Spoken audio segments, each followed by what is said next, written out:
찬송가 388장 찬송 드리겠습니다.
찬송가 389장 내게로 오라 하신 주님의 찬송 드리겠습니다.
마음을 정돈하시고 같이 일어나셔서 묵상 기도함으로 하나님 앞에 예배 올려드리겠습니다.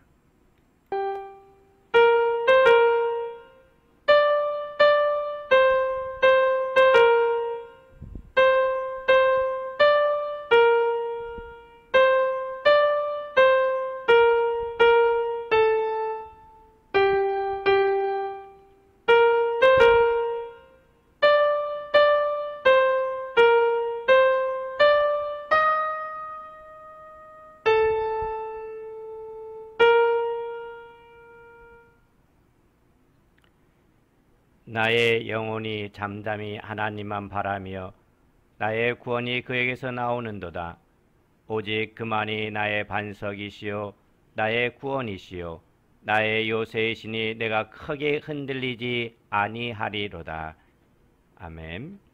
생명과 복의 근원이 되셔서 저의 삶을 축복으로 인도하시는 하나님 아버지, 오늘도 하나님 아버지의 구원을 바라며 거룩한 주일에 우리가 각 처소에서 하나님께 예배드리게 하심을 감사드립니다. 하나님은 나의 반석이시요 구원이시요 요새이시니 우리가 흔들리지 않게 하옵소서. 우리의 예배가 하나님에게 상달되게 하시고 말씀으로 은혜를 받게 하여 주시옵소서. 우리가 드리는 예배가 향기가 되게 하여 주시옵고 이 예배를 통하여서 우리 교회가 회복되고 우리 가정이 회복되고 이 나라가 회복되게 하여 주시옵소서.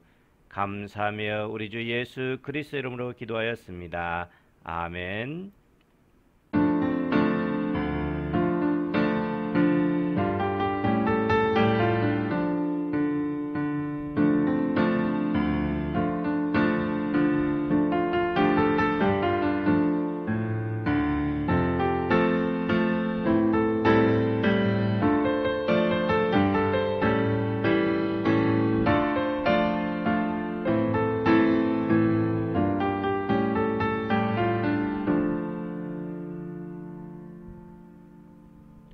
찬송가 75장 찬송 드리겠습니다. 찬송가 75장입니다.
같이 교동문 60번 시편 139편을 교독하시겠습니다.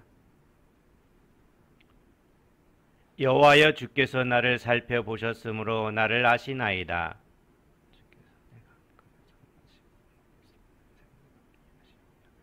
나의 모든 길과 내가 눕는 것을 살펴보셨으므로 나의 모든 행위를 익히 아시오니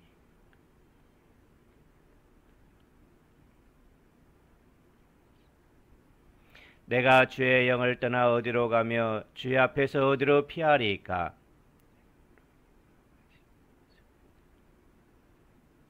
내가 새벽 날개를 치며 바다 끝에 가서 거주할지라도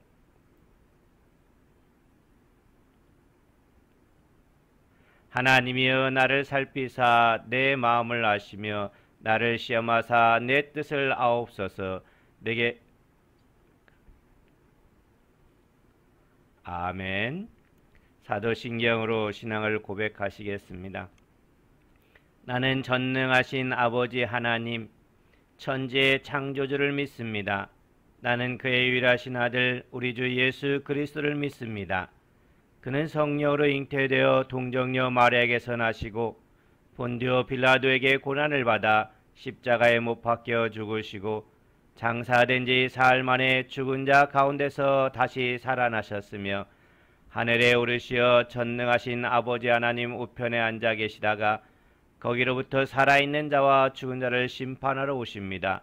나는 성령을 믿으며 거룩한 공교회와 성도의 교제와 죄를 용서받는 것과 몸의 부활과 영생을 믿습니다. 아멘. 찬송가 94장 드리겠습니다. 찬송가 94장입니다.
시간에는 각 가정에서 한 분씩 대표로 기도하는 시간 갖기를 원합니다. 우리가 만나서 예배드리지 못하기 때문에 각자 있는 곳에서 가정을 위해서, 교회를 위해서, 나라를 위해서, 말씀 전하는 목회자를 위해서 합심하여 기도하는 시간 갖기를 원합니다. 함께 기도하겠습니다.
하나님 말씀 보겠습니다. 하나님 말씀은 신약성경 사도행전 19장 11절에서 16절까지 말씀입니다. 사도행전 19장 11절에서 16절입니다. 저와 여러분이 한 소리로 함께 봉독하겠습니다. 사도행전 19장 11절에서 16절입니다. 하나님이여 바울의 손으로 놀라운 능력을 행하게 하시니 심지어 사람들이 바울의 몸에서 손수건이나 앞치마를 가져다가 병든 사람에게 얹으면 그 병이 떠나고 악귀도 나가더라. 이에 돌아다니며 마술하는 어떤 유대인들이 시험 삼아 악귀에 들린 자들에게 주 예수의 이름을 불러 말하되 내가 바울이 전파하는 예수를 의지하여 너에게 명하노라 하더라. 유대의 한 제사장 스게와의 7 아들도 이 일을 행하더니 악귀가 대답하여 이르되 내가 예수도 알고 바울도 알거니와 너희는 누구냐 하며 악귀 들린 사람이 그들에게 뛰어올라 눌러 이기니 그들이 상하여 벗은 몸으로 그 집에서 도망하느니라. 아멘. 코로나19가 우리의 모든 일상생활을 바꾸어 놓아버렸습니다. 하나님께서 이 코로나19를 통해서 우리 그리스도인들에게 말씀하시는 것이 있습니다. 특별히 한국 땅의 교회들이 굉장히 부흥이 일어나고 하나님의 말씀이 흥왕했던 때가 있었습니다.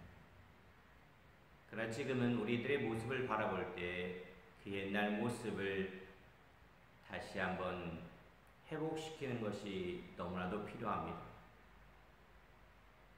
하나님께서 이 나라에 신천지라는 이단을 통해서 얼마나 이 땅이 하나님을 두려워하지 않고 하나님과 멀리 떨어진 삶을 살아가고 있는지를 보여주고 있습니다. 그것을 온전히 코로나19를 통해서 드러내 보이셨습니다. 또한 2차 때는 이태원의 클럽 바를 통해서 이 한국 땅이 얼마나 죄악이 가득한가를 하나님께서 경고하셨습니다. 그러면서 우리들에게 회개하고 돌아올 것을 계속해서 말씀하셨습니다. 그러나 여전히 교회들은 하나님의 그 오묘하신 뜻을 깨닫지 못하고 오히려 하나님을 향해서 바르게 나가야 되고 바르게 가르침을 전해야 될 자들이 그렇지 못한 상황에 처하지고 말았습니다. 이제는 교회를 통해서 확진자들이 발생하고 세상 사람들은 교회에 대해서 이제 좋지 않은 시선으로 바라보고 있음을 보게 됩니다.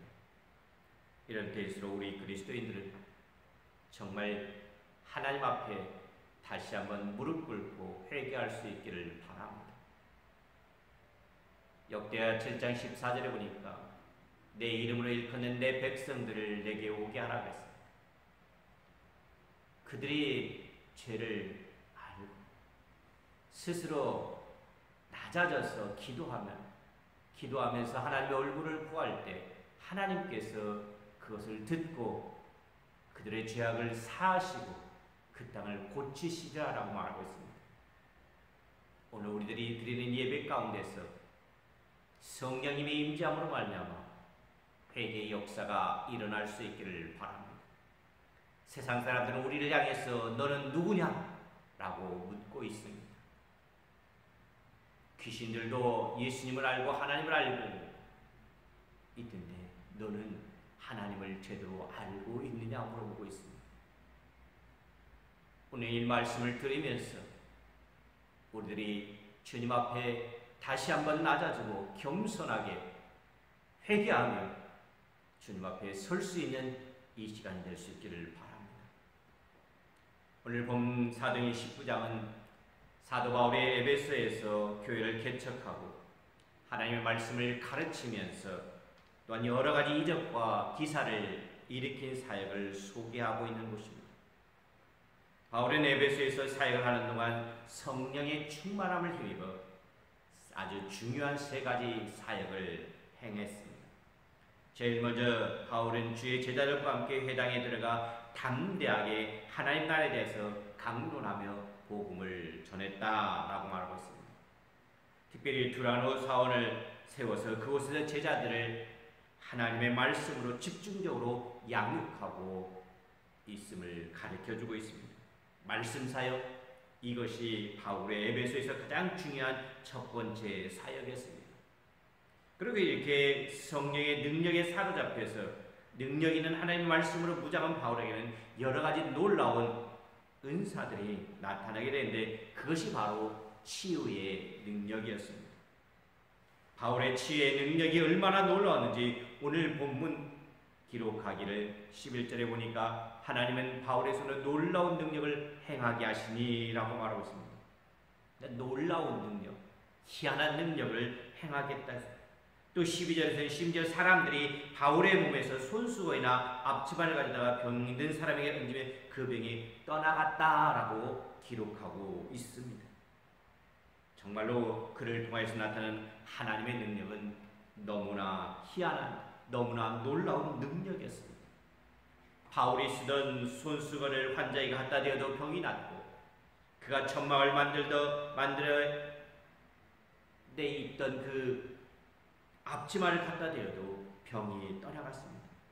그러므로 치유사역, 그것이 에베소에서 행한 바울의 두 번째 사역이었습니다. 그런데 바울은 사역이 거기에서 그치지 않았습니다. 그게 중요한 세 번째 사역은 바로 사탄의 세력을 물리치는 축사, 귀신을 쫓아내는 그러한 사역이었습니다. 그러니까 오늘 본문을 우리가 다시 읽어보면은 바울을 통해서 나타난 능력이 얼마나 희귀한지, 얼마나 놀라운지, 바울의 손수건이나 앞치마를 가져다가 병든 사람에게 얹으면 병이 나을 뿐만 아니라 악한 귀신들도 떠나갔다라고 말하고 있습니다. 그런데 그 당시에 에베소를 중심한 소아시 지역에는 우상을 숭배하는 신전들이 많이 있었습니다. 특별히 에베소에는 마술하는 사람들, 주문을 외우는 주술가들, 그리고 소위 귀신을 쫓아내는 무당들이 많이 있었습니다. 그래서 바울은 에베소에서 복음을 전할 때 모든 종류의 악한 세력들과 이 능력 대결을 했던 것입니다. 여러분들은 바울이 에베소 교인들에게 한 이 말씀을 기억하십니까? 에베소서 6장 12절 말씀에 보니까 우리의 씨름은 혈과 육에 대한 것이 아니요 정사와 권세와 세상 주관자들과 하늘에 있는 악의 영들에게 대함이라 라고 말하고 있습니다. 이렇게 바울이 후에 에베소 교인들에 편지할 때 그의 서신에서 악한 세력들과 영적 싸움을 언급하고 있듯이 많은 악한 영적 세력들이 모여서 사람들을 공격했던 곳이 바로 에베소입니다. 어떻게 보면은 오늘날 이 대한민국에 악한 세력들이 그리스도인들을 공격하고 있는 때이기도 합니다. 그런데 보니까 이렇게 많은 악한 영들이 그 세력을 확대하고 있던 에베소는 그 중에서도 마술과 악령에 의한 마법이 아주 강한 곳이었습니다. 그리고 그들의 배후에는 사탄이 있었고 따라서 귀신들의 활동이 많이 있었습니다. 그런데 이렇게 귀신들의 힘을 빌려서 마술을 하던 마술사들 가운데 바울의 사역을 아주 눈여겨본 사람들이 있었음을 보게 됩니다. 그들이 보니까 바울의 능력이 참으로 대단합니다. 바울이 병도 낫게 하고 귀신도 쫓아내는데 바울이 하는 이런 일들이 그들의 보기에는 아주 희한합니다. 아주 놀랍습니다. 그래서 도대체 바울이 어떤 주문을 외웠길래 저렇게 병도 금방 낫고 악기들도 쫓겨나는가? 그들은 대단히 궁금해했습니다.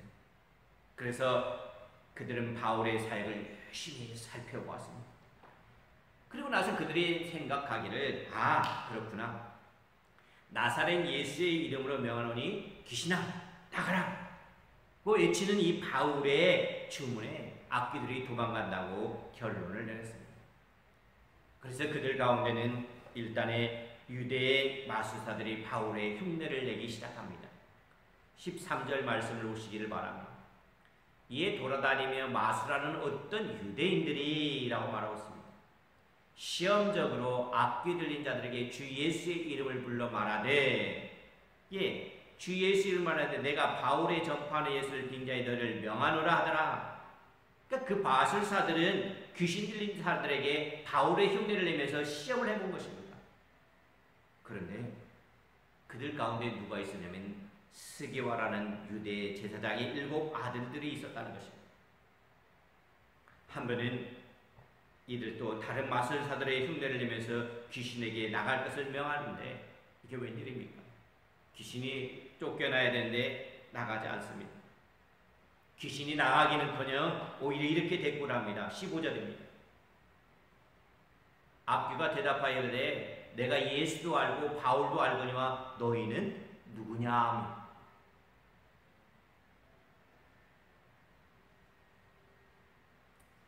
바울의 흉내를 냈지만은 그들이 악귀로부터 들은 소리가 뭡니까? 너는 누구냐? 오히려 이들을 스게와 아이들은 당황했습니다. 분명히 바울이 하는 것을 보고 그대로 흉내를 냈는데 예수의 이름으로 명령을 했는데 악귀가 나가지 않았습니다. 뿐만 아니라 오히려 악귀가 그들을 공격해 왔습니다. 그러니까 오늘 본문에는 아주 간단하게 기록되어 있지만 그 장면을 한번 상상해 보시기를 바랍니다. 아마도 스게와의 아들들은 당황한 나머지 별의별 소리를 다 질렀을 것입니다. 나사렛 예수 이름을 나가라 외치기도 하고 혹은 갈릴리에서 이적과 기사를 일으킨 예수 그리스도의 이름으로 나가라 떠나라 얼마나 많이 떠들고 외쳤을까요? 그러나 악귀는 도무지 나가지 않았습니다. 나가지 않았을 뿐만 아니라 오히려 그들에게 달려들어 공격해 왔습니다. 마침내 스게와의 아들들은 악귀들을 정신없이 얻어맞고 입고 있던 겉옷마저 찢기고 빼앗긴 채 도망을 쳐버리고 말았습니다. 16절에 악귀 들린 사람이 그들에게 뛰어올라 눌러 이기니 그들이 상하여 벗은 몸으로 그 집에서 도망하느니라 라고 말하고 있습니다. 그렇다면 무엇이 잘못됐을까요? 스게야의 아들들은 왜 이런 수모를 당하게 된 것일까요? 우리는 오늘 본문의 사건을 통해서 아주 중요한 한 가지 메시지를 발견할 수 있어야 됩니다. 오늘 세상 사람들이 우리들에게 외치고 있습니다. 그리스도인들이 정말 수모를 당하고 있습니다. 왜 그럴까요? 왜 이때 이 시간에 많은 그리스도인들이 수모를 당해야 될까요? 그것은 바로 하나님과의 관계, 예수님과의 관계가 바로 서 있지 못하기 때문에 그렇습니다. 스게와의 아들들은 비록 제사장의 아들들이었지만 그들은 하나님과 아무런 상관이 없는 사람들이었습니다. 예수님과 아무런 관계가 없는 사람들이었습니다. 한마디로 그들은 제사장의 아들들로서 경건의 모양은 있었지만 주님과의 관계에서 오는 경건의 능력은 전혀 없는 그런 사람들이었습니다. 오늘 우리들의 모습은 이와 같지 않습니다. 경건의 모양은 있지만 경건의 능력은 사라져버린 우리 그리스도인들의 모습은 아닙니다. 우리가 아는 대로 바울의 놀라운 능력은 도대체 어디서 나왔을까요? 바울의 손수건이나 앞치마를 갖다 대어도 병이 낫고 악귀들이 도망가는 이런 놀라운 능력의 근원은 어디서부터 나온 것일까요? 그것은 바로 바울 자신의 능력이 아니었습니다. 그것은 하나님께서 주신 능력이었습니다. 오늘 본문은 그것을 분명하게 말해주고 있습니다. 11절 말씀을 다시 한번 읽습니다. 하나님이 바울의 손으로 놀라운 능력을 행하게 하십니다. 누가 해야겠다고요? 하나님이 행하게 하셨습니다. 능력의 주체는 바로 하나님이십니다. 하나님께서 그렇게 하신 것입니다. 그러므로 이런 희한한 능력은 바울이 하나님과 맺은 관계에서 비롯된 것이지 일종의 마술과 같은 것이 아니었습니다.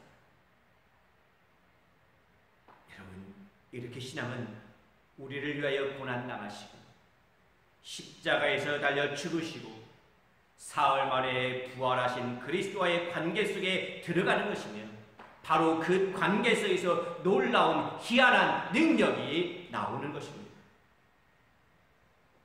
그러나 스게와의 아들들은 이것을 몰랐습니다. 이것을 착각했습니다.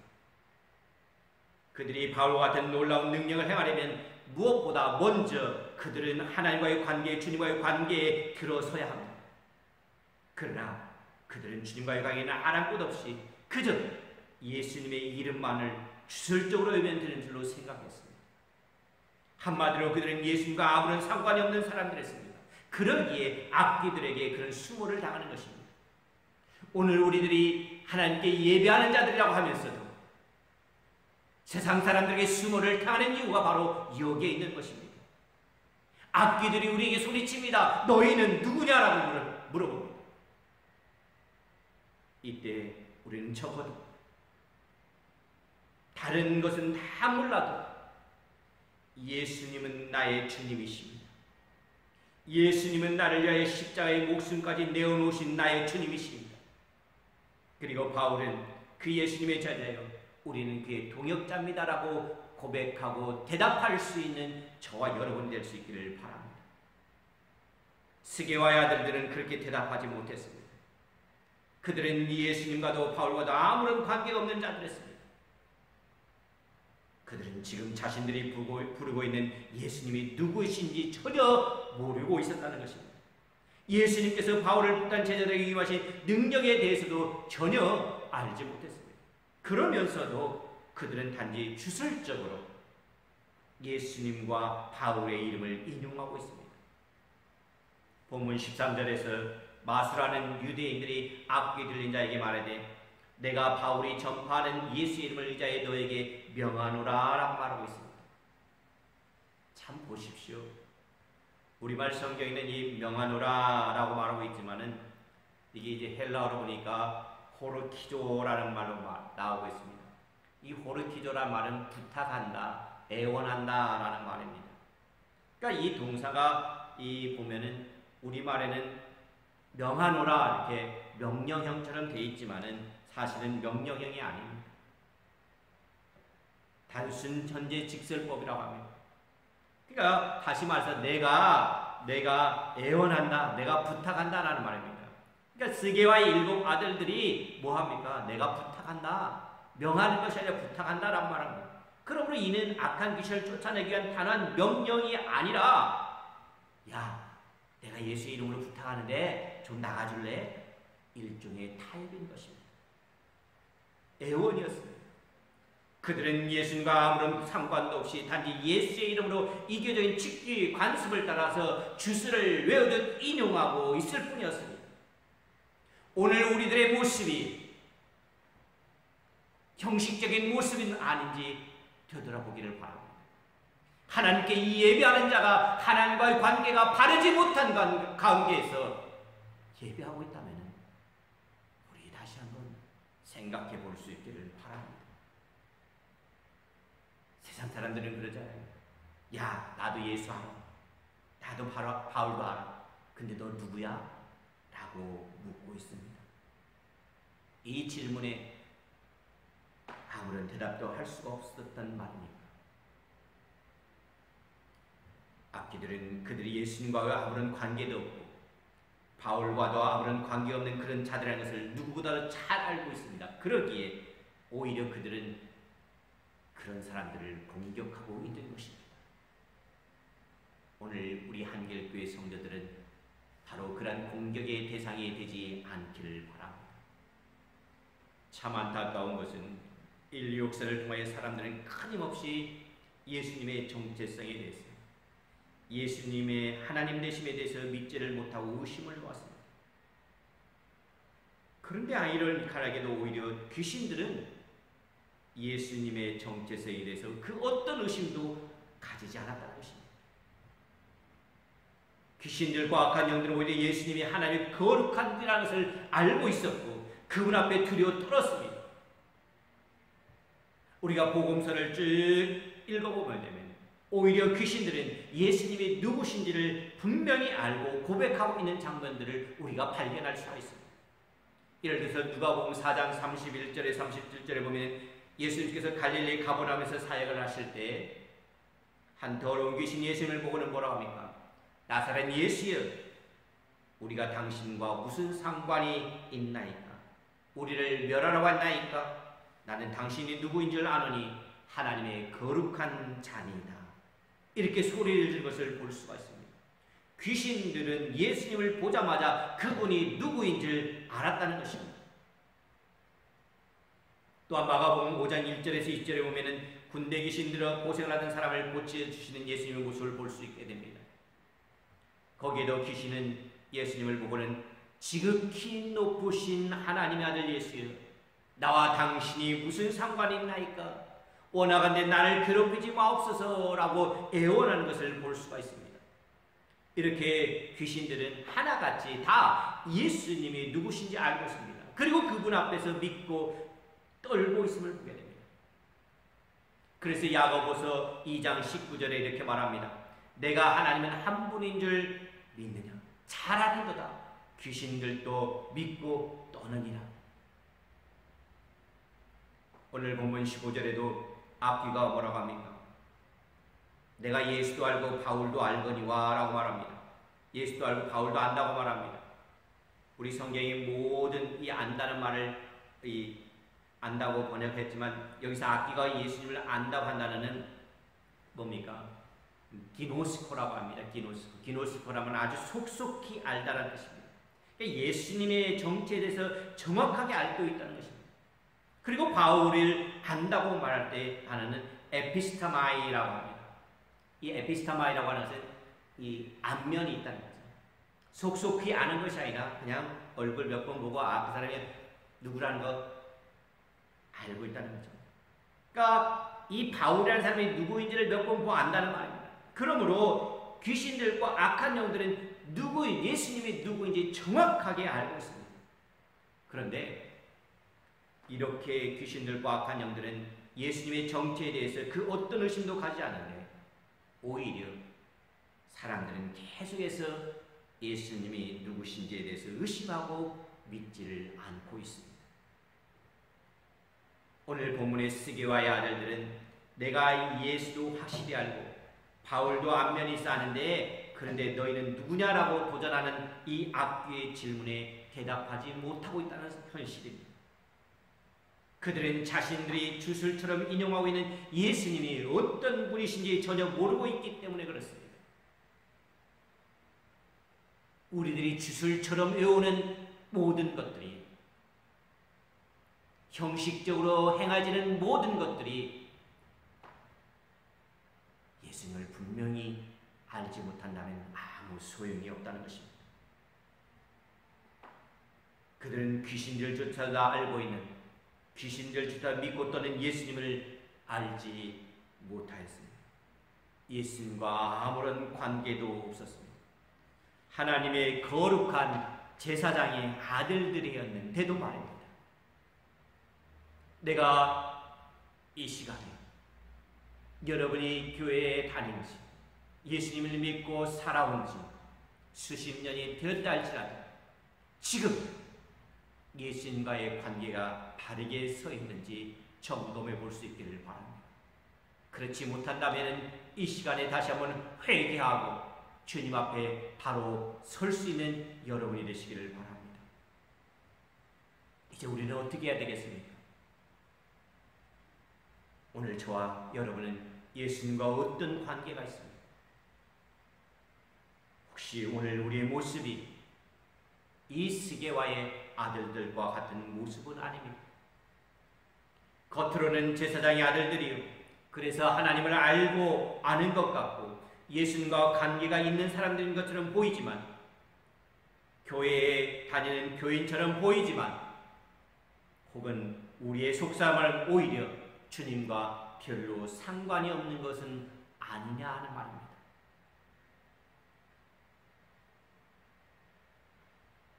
만일 오늘 저와 여러분이 이 사단으로부터 내가 예수도 알고 바울도 아는데 너는 누구냐라는 이런 공격적인 질문을 받는다면 오늘 우리는 무엇이라고 대답할 것입니까?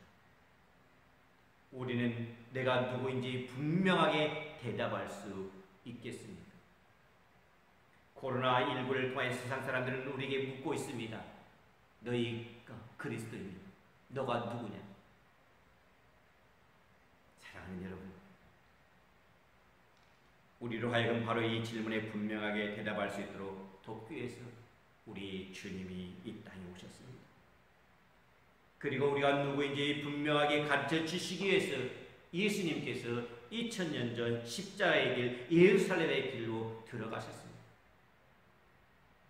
그렇다면 예수님께서 십자가의 길을 가르치면서 가르쳐 주신 우리의 신분은 무엇입니까? 그것은 바로 우리는 하나님의 놀라우신 사랑을 받는 사람이라는 사실입니다. 우리가 누구인지를 말해주는 답은 사실 여러 가지가 있을 것입니다. 우리들은 죄인입니다. 또 우리는 이제는 하나님과 원수된 자들이었습니다. 우리는 경건치 않은 자들이었습니다. 우리는 죄로 말미암아 죽을 수밖에 없는 사람들이었습니다. 우리는 진노의 자녀들이었습니다. 그러나 하나님께서는 그런 우리를 불쌍히 여기시고 우리를 살리시려고 당신의 아들을 이 땅에 보내셨습니다. 그리고 예수님께서 우리의 모든 죄를 짊어지시고 십자가에 달려 죽게 하시고 우리의 모든 죄를 용서하시고 우리를 하나님께서 가장 사랑하는 그의 자녀로 삼아 주셨다는 것입니다. 예수님께서 저와 여러분을 너무나 사랑하셨어요. 십자가에서 그 귀한 피와 물 한 방울까지 다 쏟으셨습니다. 그리고 저와 여러분을 살려주셨습니다. 그래서 요한은 요한일서에서 하나님의 사랑을 이렇게 설명하고 있습니다. 하나님의 사랑이 우리에게 이렇게 나타난 바 되었으니 하나님이 자기 독생자를 보내심은 그로 말미암아 우리를 살리려 하십니다. 사랑은 여기 있으니 우리가 하나님을 사랑한 것이 아니고 하나님이 우리를 사랑하사 우리 죄를 속하기 위하여 화목제물로 그 아들을 보내셨습니다. 하나님이 세상을 이처럼 사랑하사 독생자를 주셨으니 이는 저를 믿는 자마다 멸망하지 않고 영생을 얻게 하려 하십니다. 영접하는 자 곧 그 이름을 믿는 자들에게는 하나님의 자녀가 되는 권세를 주셨습니다. 그렇습니다. 예수님께서는 바로 저와 여러분을 위해 여러분을 죄와 죽음에서 멸망에서 구원하시고 우리를 그의 자녀로 삼아주시기 위해서 이 땅에 오셨고 온갖 조롱과 멸시와 천대를 당하셨습니다. 그는 우리의 허물 때문에 찔림을 당하셨고 우리의 죄악을 사하시기 위해서 대신 징계를 받으셨습니다. 우리의 연약함과 상함을 고치기 위해서 채찍에 맞으셨습니다. 그리고 마침내 십자가에 달려 돌아가시고 사흘 만에 부활하셨습니다. 우리는 인간의 말로는 예수 그리스도 안에서 나타난 이 하나님의 사랑을 아무리 설명해도 다 표현할 수가 없습니다. 그런데 이사야는 언젠가 이 하나님의 사랑을 이렇게 설명한 적이 있습니다. 이사야에서 49장 14, 16절에 보니까 오직 시온이 이르기를 여호와께서 나를 버리시니 주께서 나를 잊으셨다 하였거니와 여인이 어찌 그 젖먹는 자식을 잊겠으며 자기 태에서 난 아들을 긍휼히 여기지 않겠느냐. 그들은 혹시 잊을지라도 나는 너를 잊지 아니할 것이다. 내가 너를 손바닥에 새겼고 너의 성벽이 항상 내 앞에 있나니. 이사야 선지자의 말씀에 하면 세상의 자식에 대한 가장 진한 사랑이 어머니의 사랑인데 그 어머니의 사랑보다 비교할 수 없도록 진한 것이 바로 하나님이 우리에게 대한 사랑이라고 말해주고 있습니다.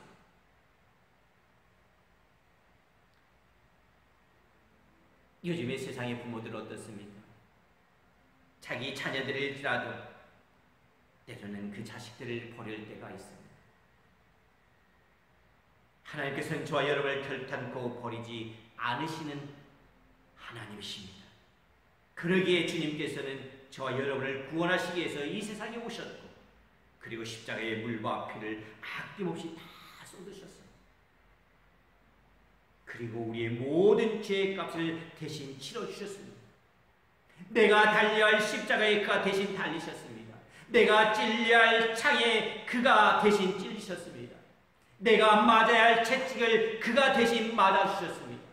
내가 당해야 될 멸시와 천대를 그가 대신 받으셨습니다. 그리고 내가 흘려야 할 물과 피를 그가 대신 흘리셨습니다. 아낌없이 최후의 한 방울까지 다 흘리셨습니다. 여러분, 우리 하나님께서는 바로 저와 여러분을 그렇게도 사랑하고 계십니다. 나는 누구입니까? 우리는 이 놀라운 하나님의 사랑을 입은 자들인 것입니다. 우리가 다른 어떤 대답을 잘 못한다 할지라도 이 대답만큼은 분명히 할 수 있어야 될 것입니다. 저와 여러분은 그 무엇과도 바꿀 수 없는 하나님의 놀라운 사랑을 믿는, 사랑을 받은 자들임을 잊지 마시기를 바랍니다. 이 말을 고백할 수 있기를 바랍니다. 하나님께서 저와 여러분을 이토록 사랑하십니다. 하나님께서 저와 여러분이 너무나도 사랑스러워서 견디지를 못합니다. 그래서 그 사랑을 두어 스바냐 선자는 이렇게 노래하지 않았습니까? 너희 하나님 여호와가 너희 가운데에 계시니 그는 구원을 베푸실 전능자시다. 그가 너로 말미암아 기쁨을 이기지 못하리시며 너를 잠잠히 사랑하시며 너로 말미암아 즐거이 부르며 기뻐하시도다. 그렇습니다. 우리는 이 사실을 절대로 잊어서는 안 됩니다. 내가 누구인지, 나는 하나님의 사랑을 받은 자라는 사실을, 이것이 나와 주님과의 관계라는 사실을 언제 어디서나 잊지 마시기를 바랍니다. 특별히 앞으로 계속해서 우리를 위협하는 것들이 너무나도 많이 등장합니다. 함께 모여 예배하지 못하게 합니다. 그런 날들이 점점 더 많아질 수 있습니다. 이제 다른 기갈이 아닙니다. 물이 없어 기갈이 아닙니다. 목마름이 아니라 말씀을 듣지 못하는 기갈이 올 때가 있습니다. 이렇게 비대면이라도 하나님의 말씀을 들을 수 있음에 감사하고 우리 이 시간에 엎드릴 수 있기를 바랍니다. 주님의 사랑을 다시 한번 깊이 묵상할 수 있기를 바랍니다. 하나님께서는 오늘 우리에게 나와 하나님과의 관계, 나와 우리 주님과의 관계를 다시 한번 확인하라고 말하고 있습니다. 그리고 내가 너를 얼마나 사랑하는지를 다시 한번 기억하라 라고 말하고 있습니다. 하나님께서는 사탄이 누구는 네가 누구냐라고 우리에게 물을 때 이렇게 대답할 수 있기를 바랍니다. 나는 놀라운 하나님의 사랑을 받은 자다. 예수님은 나의 주님이시고 주님은 지금도 나를 이 세상에서 나만을 사랑하듯이 나를 사랑하십니다. 그리고 나도 주님을 그렇게 사랑한다 고백할 수 있기를 바랍니다. 우리가 어떤 대답은 잘못해도 이 대답만큼은 분명히 할 수 있어야 되는 것입니다. 만약 우리가 이 대답을 제대로 할 수 없다면 우리의 삶과 신앙생활은 아무런 의미가 없습니다. 하나님께서 다음이 없는 그분의 사랑을 먼저 받은 우리가 아직도 이 사랑을 깨닫지 못하여 신음하며 죄와 사망 가운데서 방황하고 헤매고 있는 자들에게 나아가서 하나님은 당신을 사랑하십니다라고 외칠 수 있는 저와 여러분이 될 수 있기를 바랍니다.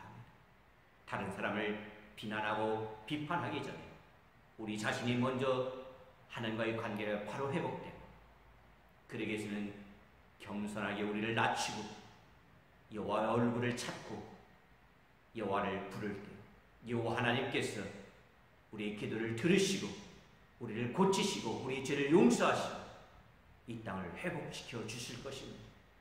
코로나19가 우리 한길교회가 성도 한 분 한 분이 정말 회개에 동참함으로 말미암아 속히 끝날 수 있기를 기대합니다. 하나님께 모든 영광 돌립니다. 찬송가 368장 주 예수의 은혜를 내려주사 함께 찬송드리겠습니다.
드려진 예물을 위해서 함께 기도하겠습니다.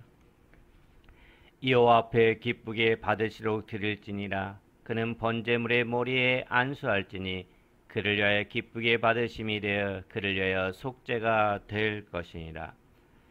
자비와 긍휼로 주의 백성에게 은혜를 베풀어 주시는 하나님 아버지, 어리석은 죄를 고백하는 이 불신앙까지도 받아 연락하여 주시는 사랑을 감사드립니다. 하나님 아버지께서 주신 것 가운데서 적은 것이라도 정성을 다하여 향기로운 예물로 드리오니 기쁘게 받아 주시옵소서. 이 예물을 체면 때문에 드리지 않고 온 마음과 정성을 다하여 기쁜 마음으로 봉헌하나이다. 많은 죄를 사함받은 여자가 옥합을 깨뜨려 향기를 풍기며 드린 것과 같이 그 예물이 되게 하여 주시고 주께서 기뻐 받으시는 예물이 되게 하여 주시옵소서.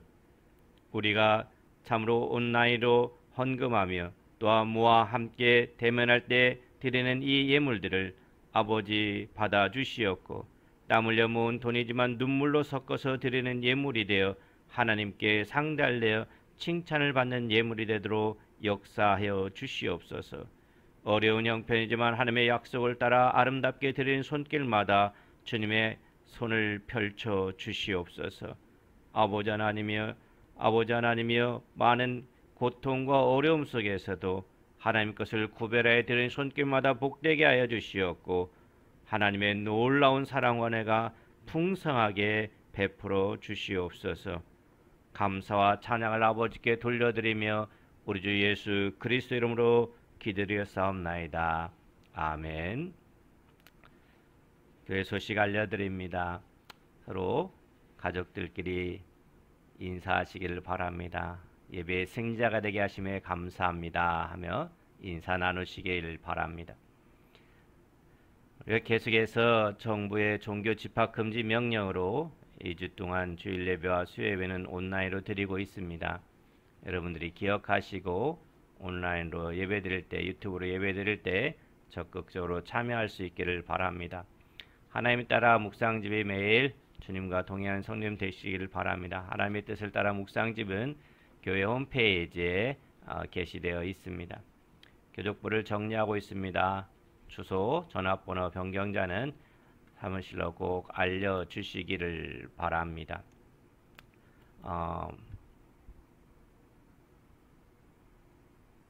헌금 계좌가 개설되어 있습니다. 여러분들이 온라인으로 예배드릴 때 기업은행 327-063594-04017로 꼭 입금을 해 주시기를 바랍니다. 형님께서는 코로나19 감염 예방을 위해서 생활 속 거리두기와 종교시설 위생지침에 따라서 방역지침을 잘 지켜주시기를 바랍니다. 구청에서 일주일에 2번씩 교회를 방문하고 있습니다. 우리들이 예배를 드리나 안 드리나 감시하듯이 오고 있습니다. 어쨌든 간에 이것이 빨리 끝나서 함께 기쁘고 건강한 모습으로 함께 모여 예배 드릴 수 있기를 소원합니다. 우리 찬송가 546장 찬송하겠습니다. 찬송가 546장입니다.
주신 예수 그리스도의 은혜와 독생자를 아낌없이 이 세상에 보내주셔서 우리와 화목케 하시는 하나님 아버지의 그 크신 사랑하심과 우리와 동행하셔서 우리를 도우시고 천국으로 인도하시는 성령님의 역사하심이 오늘 또 이 예배에 참여한 모든 성도들 위해 지금부터 영원토록 함께 하시기를 우리 구주 예수 그리스도 이름으로 간절히 축원하옵나이다.